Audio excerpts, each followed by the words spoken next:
May kakilala ka bang judgmental? Lahat naman tayo ay nakaranas na ng panghuhusga, di ba? Hindi ako nagmamalinis.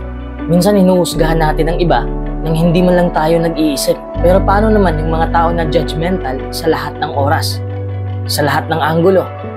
Yun ang napaka-toxic na ugali.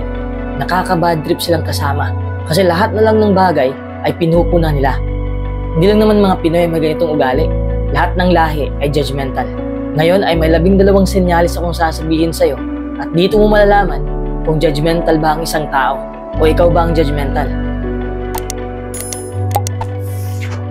Number 1, hindi sila nauubusan ng opinyon. Halos lahat na lang ng nakikita nila may masasabi sila. May kakilala ka bang ganitong tao na hindi nauubusan ng opinyon sa lahat ng bagay? Ang mas malala, miyembro pa ng pamilya o kasamahan mo pa. Needless to say, I do express my opinions most of the time. We were taught when we were little that it was fine to express our opinions as long as we did not accuse someone or step on someone's toes. We could not be sassy in our actions, but we had a right to speak our minds. Kapag may mga taong nagbabato ng negatibong opinion tungkol sa'yo, huwag mo silang patulan. Alam kong mahirap manahimik, pero kailangang hindi ka bumaba sa kanilang level. Kung wala kang masabi pabalik, manahimik ka na lang. Kung hindi ka interesado sa opinion nila, lumayo ka na lang. May opinion kasi na walang kwenta. May mga opinion din na nakakatulong sa pag-unlad natin. Alam mo naman kung ano ang kaibahan, di ba? Kaya ini-ignore ko sila. Hindi ko nga sila tinitingnan eh. This is the best thing to do, but it's not always possible. Lalo na kung ang taong ito ay kasamahan mo o kapamilya mo. Tandaan mo, hindi na kailangang patulan sila. Masasayang lang ang oras mo. Hindi mo naman sila mababago kung makipagtalo ka. At tupagin mo na lang ang mahahalagang bagay. I also believe that behind every opinionated and self-righteous person lies a scared, maladjusted child trying to deal with a lot of things that they don't understand. Hindi natin makukontrol ang ganitong mga tao, pero makukontrol natin kung paano tayo mag-respond sa kanila. Number 2, ayaw nilang mahusgahan. Marunong silang magbigay ng opinyon sa lahat ng bagay, pero ayaw nilang makatanggap ng opinyon galing sa ibang tao. Manghuhusga sila, pero ayaw nilang mahusgahan. Hindi nila kayang tanggapin yon. Subukan mo silang punahin. Siguradong magagalit sila. Siguradong mababaliktad ka. Sila na ang magiging biktima. Yan ang ugali nila. Palagi silang nanghuhusga. Pero galit naman kapag sila na ang huhusgahan. Pero sa totoo lang, likas na ito sa atin eh. Automatic natin itong ginagawa. Hindi rin kasi tayo magpa-function sa mundong ito. Kung hindi pa tayo nakapanghusga ng kapwa, ito ang tama. Mali ito. Gusto ko ito.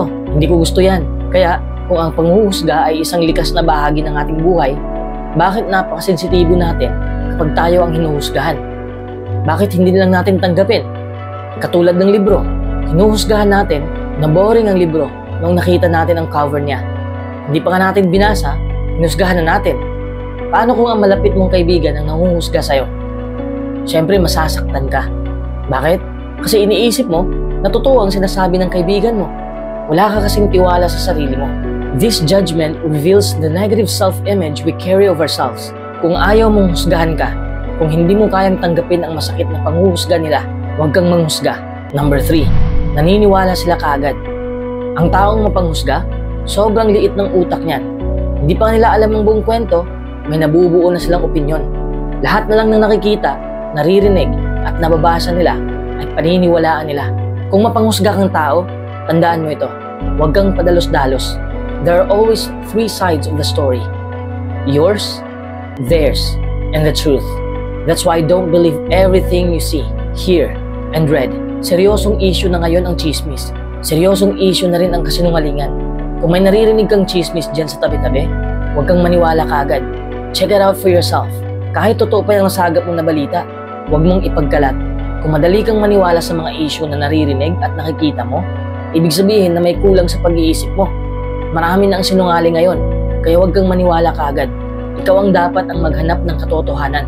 Ang mas nakakairita pa, kung pagsabihan mo ang mga taong ito na mali ang nalalaman nila, sila pa ang magagalit.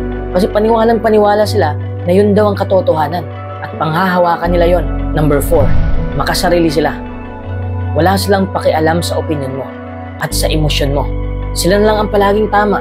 Sabi ko nga kanina, kung ano ang mga naririnig nila, paniniwalaan nila yun kaagad na yun ang tama. Huwag kang makipagtalo sa kanila dahil matatalo ka lang. Ang maipapayo ko sa'yo ay magpakatotoo ka sa sarili mo. Tanggapin mo na lang na wala silang pakialam sa emosyon mo. They have no regard for others' feelings or welfare. Oo, masarap magalit. Magigigil ka sa kanila. Pero pakiusap, huwag mong laruin ang larong hinahain nila. Don't stoop to the level. Kung makikipagtalo ka sa kanila, pareho kayong magiging toxic. Tandaan mo, nagiging ganito ang isang tao dahil uhaw na uhaw sila ng atensyon. This is a powerful strategy to deal with extremely selfish people who refuse to regard others. Gagana ito kapag lumalayo ka sa kanila. Ang atensyon mo para sa sarili mo ay isang kayamanan, kaya huwag mo itong ibigay sa mga taong wala namang pakialam sa'yo. Kung hindi mo ibibigay ang iyong atensyon sa kanila, lalayo na ang mga yan. Number 5, iisipin nila na masama ka. Palagi silang mahinala sa bawat kinikilos mo. Madalas itong nangyayari sa relasyon. Halimbawa, nagte-text yung taong judgmental. Naghihintay siya ng reply mo. Tapos kung hindi ka nakapag-reply sa loob ng inaasahan nilang oras, so nag-a-assume sila na disrespectful kang tao. Hindi ba't napaka-unfair naman? Paano kung busy ka lang talaga? Pero ayaw nila ng ganoong dahilan. Kasi ang nasa isip nila, may ginagawa kang masama. Ayaw nilang makinig sa paliwanag mo. Huhusgahan ka na nila. Magagalit na sila. The problem here is that you were simply judged and condemned without any voice of your own. Number 6, dinadown ka nila. The first and most important thing to understand is that they put you down because it's their way of dealing with their own insecurities. Totoo yan, sila ang may mas maraming issue sa buhay kaysa sa'yo. Kung hindi mo sila maiiwasan dahil kasama mo sila sa trabaho, pero alam mo na yun ang kahinaan nila dahil nasa sa kanila ang negatibong ugali. Maawa ka na lang sa kanila. Just be diplomatic. Hindi naman habang buhay kasama mo sila. So don't take anything seriously or personally. Kung hindi sila pang habang buhay mong kasama, ibig sabihin na hindi mahalaga ang opinion nila tungkol sa'yo. Huwag kang magpakanay sa kanila. Dapat neutral lang ang ipapakita mong kabaitan sa kanila. Narcissist kasi ang mga taong ito. Ang mga taong mapanghusga ay mahigpit na humahawak sa kanilang personal choice. Kaya palagi nilang iniisip na sila ang pinakamataas sa lahat at ang personal choices ng iba ay mababaw lang sa kanila. Pero ang totoo, dinadown nila ang iba dahil wala silang tiwala sa kanilang sarili at insecure sila. Number 7, gusto nilang sila ang nasa itaas. Lahat ng anggulo ng buhay mo, hinuhusgahan nila para lang masira ka. Gusto nilang sila ang nasa itaas. Insecurity is the only reason someone would be compelled to demean another person. They just want to make themselves better. Kaya huwag kang mag-focus sa kanila. Mag-focus ka sa sarili mo para maintindihan mo ang mga pinagagawa mo.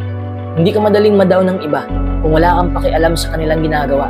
We have to begin by loving ourselves. It's the only way you can love other people. Kung may kakilala kang mahilig ng insulto at mang-down, makukuha mo ang punto na hindi rin nila mahal ang kanilang sarili. Ginawa nila ito para maramdaman nilang mas angat sila sa'yo. Number 8, hindi makatwiran ang kanilang inaasahan. Lahat ng taong mapanghusga ay parang sila ang may hawak sa buhay mo. Gusto nilang ma-meet mo ang mga expectations nila. Minsan nagkakaganito sila dahil lang din sa'yo. Naranasan ko na kasi ito noon eh. Parang sila na ang may hawak ng buhay ko. Kasi palagi akong umuo sa mga kahilingan nila. Palagi ko silang pinapakinggan. Palagi ko silang inuuna. Kahit hindi ko na kaya, kahit pagod na ako, kinakaya ko pa rin. Tapos ang resulta, parang nakukontrol na ako ng mga tao. Pero masarap naman sa pakiramdam kapag may mga taong umaasa sa'yo. Kasi feeling mo ay mahal ka nila. Pero kung sumobra naman, nakakadrain naman ng energy. Kaya ano ang ginagawa ko ngayon? Umaasta ako na parang wala lang. Umaasta ako na wala akong kakayahan. Parang ganun lang. Tapos nag-drop na ang expectations nila. Pero ang mas mabisang paraan ay matuto kang humindi. Then go in secret and use your abilities to become whatever you like. And don't let these people benefit from it. Number 9, kinukontrol ka nila. Pero hindi naman sila ipinanganak na ganyan. Mabuting tao naman sila noon. Siguro nagbago sila dahil sa mga negatibong karanasan nila. Hinuhusgahan ka nila dahil gusto nilang makontrol ang emosyon mo. Huwag kang mag-focus sa kanila. Mag-focus ka sa pinagagawa nila sa'yo. Marunong silang mag-disguise eh. Umaasa silang concern sa'yo. Tutulungan ka daw nilang mag-improve. Pero kinukontrol ka na pala nila. They want to change you. Not to better your life, but to validate their lives and to keep you from outgrowing them. Kapag nangyari yon, mas madali ka nilang mahusgahan na palpak ang magmaneho ng buhay mo. Hanggang sa manghihina ka.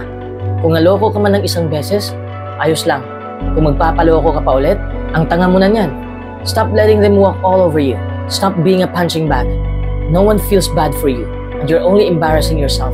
Walang makakakontrol sa'yo kung hindi ka magpapakontrol. Huwag kang magtiwala kaagad sa mga taong nagpapakita ng sobrang kabaitan. Minsan ang sobra ay may masamang motibo pala. Number 10, nakapokus sila sa kamalian mo. Kung may kakilala ka man na nakapokus lang sa kamalian mo, na para bang wala ka nang ginawang tama sa buhay, don't even give a shit to what they say and what they do. Just ignore them. And if they don't get the message that you don't want to hear them speak, just tell it to their face. Our world is full of these kinds of people, and you find them everywhere. So just don't give a damn to anything they even utter. Number 11, sila lang ang tama palagi. Ang mga judgmental na tao, laging nag-iisip na sila lang ang tama. Lahat ng issue na nakikita nila, ikaw ang kanilang sinisisi. Lahat na lang ng ginagawa mo, basta't hindi swak sa inaasahan ng taong judgmental, iniisip na nila na mali ka na. Gusto nilang sila lang masusunod, pero magagalit naman kapag pagsabihan mo silang judgmental, kahit totoo naman. Number 12, insecure sila.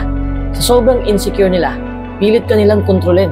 Kinukontrol ka nila kasi sobrang takot silang makaangat ka. Wala kasi silang kontrol sa sarili nilang buhay. Kaya nangingialam na lang sa buhay mo. They might feel insecure about their own life choices, so they're desperate to be reassured that they've chosen well. The most important thing you can do is to have respect for yourself and be self-confident.